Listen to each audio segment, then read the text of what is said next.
நாளைக்கான வீடியோ தாங்க வந்திருக்கு. வீடியோ வந்து சூப்பரா இருந்துச்சு அப்படின்னு தாங்க சொல்லணும். அதாவது நம்ம கண்மணி இருக்காங்கல்ல, கண்மணி வந்து நம்ம வீரா வந்து வெளுத்து வாங்கிட்டாங்க அப்படின்னு தாங்க சொல்லணும். இன்னொரு பக்கம் பார்த்தா, நம்ம மாறன் கால்ல வந்து நம்ம வீரா விழுகுறாங்க அப்படின்னு தாங்க சொல்லணும். அதெல்லாம் பார்க்குறப்போ சேனலை மட்டும் மறக்காம லைக் அண்ட் சப்ஸ்கிரைப் மட்டும் பண்ணிடுங்க. ஃபஸ்ட்டு எடுத்தோடனே கண்மணி, வீரா 2 பேரும் தான் பேசிக்கிட்டு இருக்கிற மாதிரி தான் காட்டிக்கிட்டு இருக்காங்க. அப்போ வீரா வந்து சொல்கிறாங்க, ஏய் கண்மணி, இவங்க வந்து நல்ல குடும்பம்டி, சொல்கிறத கேளு. நான் பார்த்த வரைக்கும் எல்லாருமே நல்லவங்க. இந்த மாதிரி குடும்பம் கிடைக்க நீ தான் கொடுத்து வச்சிருக்கணும். தயவுசெய்து உன்னோட பழி வாங்குற எண்ணத்தெல்லாம் ஓரம் கட்டிட்டு அவங்களோட சேர்ந்து சந்தோஷமாக வாழ வழியை பாருடி அப்படிங்கிற மாதிரி சொல்கிறாங்க. அப்படியெல்லாம் வாழ முடியாது. அப்படி வாழ்கிறதுக்காக நான் இந்த வீட்டுக்கு வந்திருக்கேன். இந்த வீட்டில் உள்ளவங்க எல்லாத்தையுமே வந்து நான் பழி வாங்குறதுக்காக வந்திருக்கேன். நீ என்னடானா என்னை சேர்ந்து வாழ சொல்லிக்கிட்டு இருக்கே அப்படிங்கிற மாதிரி சொல்கிறாங்க. பழி வாங்கணும்னு நினச்சேன்னா அது நீ வந்து என்னை தாண்டி தான் பழி வாங்கணும், என்னை தாண்டி தான் நீ பழி வாங்கி ஆகணும் அப்படிங்கிற மாதிரி வந்து நம்ம வீரா சொல்கிற மாதிரி காட்டிக்கிட்டு இருக்காங்க. என்ன என்கிட்டே சவால் விடுறியா அப்படிங்கிற மாதிரி கண்மணி கேட்குறாங்க. இல்லை சவால் இல்லை, நான் நடக்கிறத சொல்கிறேன். ஏன்னா இப்போ இந்த வீட்டில் உனக்கு எந்த அளவுக்கு உரிமை இருக்கோ அதே அளவு உரிமை வந்து எனக்கு இருக்குது. சரியா? நீ பழி வாங்குற எண்ணத்தோடு இங்கே இருந்தேன்னா அதை நான் நடக்க விட மாட்டேன் அப்படிங்கிற மாதிரி சொல்கிறாங்க நம்ம வீரா. ஓ அப்படியா, இது வரைக்கும் என்னை வந்து நீ அக்காவாக தானே பார்த்துருக்க, என்னை வேறு மாதிரி பார்த்ததில்லையே அப்படிங்கிற மாதிரி வந்து கண்மணி சொல்கிறாங்க. நான் பார்த்ததில்லை. அதே மாதிரி நீ என்னையும் உன்னோட தங்கச்சியாக தானே பார்த்துருக்க, என்னையும் நீ வேறு மாதிரி எதுவும் பார்த்ததில்லையே, இனிமேல் பார்ப்பேன். சப்போஸ் நீ பழி வாங்குற எண்ணத்தோடு இருந்தேன்னா என்னோட இன்னொரு முகத்தை வந்து நீ பார்க்க வேண்டி வரும் அப்படிங்கிற மாதிரி வந்து வீரா சொல்கிறாங்க. சரி பார்த்துக்குருவோம், சேலஞ்ச் அப்படிங்கிற மாதிரி சொல்லிட்டு 2 பேருமே முறைச்சி பார்த்துக்கிட்டு இருக்கிற மாதிரி காட்டிக்கிட்டு இருக்காங்க. அடுத்த சீனில் வந்து நம்ம வீரா இருக்காங்கல்ல, வீரா வந்து அங்கே ரூமில் இருக்கிற மாதிரி காட்டுறாங்க. அப்போ வந்து அங்கே அந்த ஆஃபீஸில் வேலை பார்க்குற பொண்ணுங்கள்லாம் வர்ற மாதிரி தான் காட்டிக்கிட்டு இருக்காங்க. வந்துட்டு அக்கா என்னக்கா கடைசியில் வந்து வேறு ஒரு மாப்பிள்ளையை கல்யாணம் பண்ணுற மாதிரி போய் கடைசியில் அண்ணனை கல்யாணம் பண்ணிட்டீங்களே அப்படிங்கிற மாதிரி சொல்லிகிட்டு இருக்காங்க. உடனே பக்கத்தில் வந்து இன்னொரு பொண்ணு இருக்காங்க. அவங்க சொல்கிறாங்க, ஆமாடி ஃபஸ்ட்டே வந்து மாறன் அண்ணனை கல்யாணம் பண்ணியிருந்தா இந்த மாதிரி ட்ரெண்டிங் ஆகிருக்க முடியாது, ஊர் ஃபுல்லாக ஃபேமஸ் ஆகிருக்க முடியாது. வேறு ஒரு மாப்பிள்ளையை கல்யாணம் பண்ணுற மாதிரி போய் கடைசியில் மாறன் அண்ணனை கல்யாணம் பண்ணதுனால இப்போ பார்த்தேன்னா இவங்க கல்யாணம் தான் ஊர் ஃபுல்லாக ட்ரெண்டிங் அப்படிங்கிற மாதிரி சொல்கிறாங்க. இன்னொரு பக்கம் பார்த்தா நம்ம கண்மணிக்கு அங்கிட்டு வயிறு எரிஞ்சிக்கிட்டு இருக்குது. சார் இவங்க கூட இப்படி நம்மளை கலாய்க்கிறாங்களே, நம்ம எதையுமே பண்ண முடியாமல் போயிடுச்சே அப்படின்னு சொல்லிட்டு அவங்க ஒரு பக்கம் யோசிச்சுக்கிட்டு இருக்கிற மாதிரி தான் காட்டிகிட்டு இருக்காங்க. என்னக்கா கூட பிறந்த அக்காவே பக்கத்தில் வச்சுக்கிட்டு கடைசியில் பார்த்தா எங்களை வச்சு நீங்கள் வந்து ரூம் டெக்கரேட் பண்ணுறதுக்காக கூப்பிட்ருக்கீங்க அப்படிங்கிற மாதிரி சொல்கிறாங்க. என்ன பண்ணுறது, எல்லாமே அவள் தான் பண்ணணும். ஆனால் அவளுக்கு வந்து கொஞ்சம் டயர்டாக இருக்குது, உடம்பு சரியில்லைன்னு சொல்லியிருக்கா, அதனால் நீங்கள் பண்ணுங்கள் அப்படிங்கிற மாதிரி வந்து வீரா சொல்கிற மாதிரி காட்டிகிட்டு இருக்காங்க. சரி அக்கா சூப்பராக பண்ணிடுவோம். ஆனால் எனக்கு ஃபஸ்ட்டே தெரியும்க்கா மாறன் மன்னன் தான் உங்களை தாலி கட்ட உங்கள் கழுத்தில் வந்து தாலி கட்ட போகிறாரு எனக்கு ஃபஸ்ட்டே தெரியும் அப்படிங்கிற மாதிரி அவங்கெல்லாம் பேசிக்கிட்டு இருக்கிற மாதிரி காட்டிக்கிட்டு இருக்காங்க. அதெல்லாம் கேட்டுட்டு கடுப்போடு வந்து கண்மணி அந்த இடத்த விட்டு நவண்டு போயிடுறாங்க.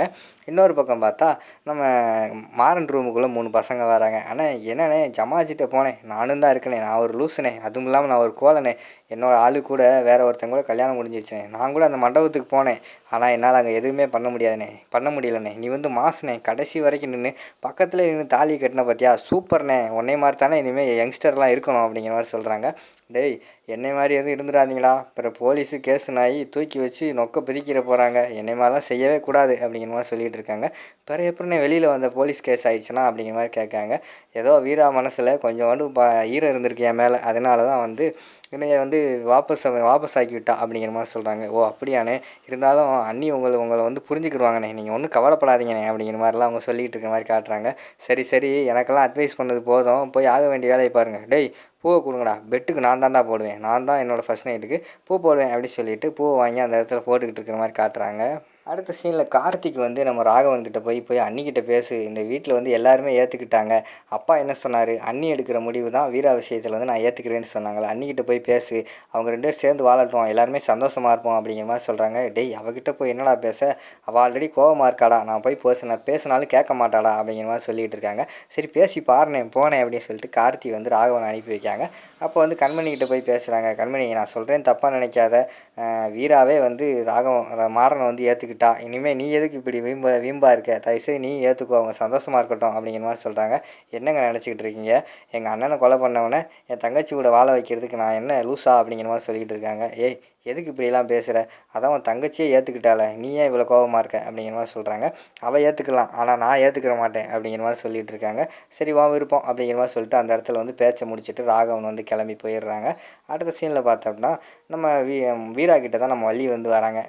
வீரா நீ இவ்வளோ சீக்கிரம் மனசு மாதிரி வருவேன்னு எனக்கு தெரியாது, உங்கள் அக்காவை நீ வந்து கட்டுப்படுத்துறதுக்காக இங்கே வந்திருக்கியோ இல்லையோ அது எனக்கு தெரியாது, ஆனால் நான் இப்போயும் திருப்பி சொல்கிறேன், நீ எதுவும் தப்பாக நினச்சிக்கிறாத, மாறன் மாதிரி ஒரு நல்ல பையன் கிடைக்கவே மாட்டான், ஆனால் எனக்கு ஒரு சீக்கிரமாக வந்து ஒரு பேரனோ பேத்தியோ பெற்று கொடுங்க, நான் அவங்களை வந்து கொஞ்சோண்டு ஆசையாக இருக்குது, எனக்கு தெரியும் கண்மணி வந்து சீக்கிரமாக வந்து குழந்தை பெற்றுக்கிற மாட்டான், அவனோட எண்ணம் பூராமே இந்த குடும்பத்தை வந்து சீரழிக்கணும், இந்த குடும்பத்தை கெடுக்கணும் தான் இருக்குது. அவள் கண்டிப்பாக பிள்ளையை பெத்தர மாட்டான்னு எனக்கு தெரிஞ்சு போச்சு.